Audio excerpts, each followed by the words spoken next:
यह एक आंखों देखी घटना है। एक बार गर्मी की छुट्टियों के वक्त में और मेरी बहन मामा के घर घूमने गए थे।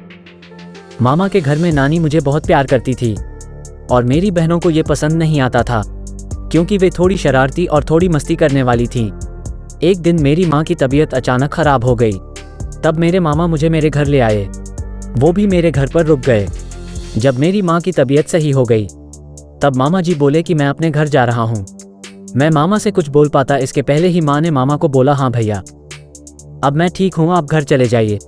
मेरे घर पर मैं और मेरी माँ ही थी। 2-4 दिन बीत गए।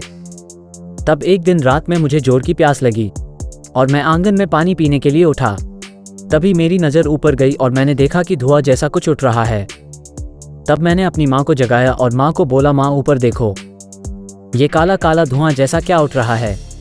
मेरी माँ समझ गई कि यह मेरी चाची की आत्मा जो मुझे लेने आई थी वही है, क्योंकि मरने से पहले मेरी चाची ने कहा था कि मैं तुम्हारी बड़ी बेटी को छोड़ूंगी नहीं। तभी मेरी माँ ने मुझे सुला दिया और खुद घर के पीछे बेर का पेड़ लगा था, उसी के नीचे बैठकर रोने लगी, क्योंकि बेर और मेहंदी के पेड़ पर हमेशा रात 11:30 बजे के बाद चुड़ैल आत्मा भूत प्रेत निवास करते हैं और उसी पे चाची की आत्मा भी रहती थी।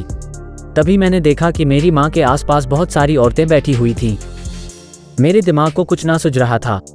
एक बार हम लोग 8वीं कक्षा में जब पढ़ रहे थे तो गुरु जी ने बताया था, कभी भी भूत प्रेत या आत्मा दिखाई दे तो गायत्री मंत्र का जाप करो, बजरंगबली का नाम लो तो आत्मा वहां से डरकर भाग जाएगी। उस वक्त यह बात मुझे याद आ गई और मैंने वैसा ही किया जैसे गुरु जी ने बताया था।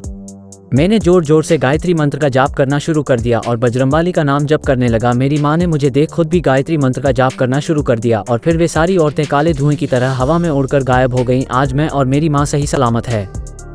लेकिन जब से मेरी माँ के साथ ऐसा हादसा हुआ था तब से माँ को थोड़ी भूलने की बीमारी और थोड़ी डरने की बीमारी हो गई और एक कमरे में बंद रहने लगी, क्योंकि बाहर अभी भी चाची की आत्मा दिखाई देती है। लोग बोलते हैं कि यह असत्य है, लेकिन जिसके ऊपर बीतती है वही जानता है।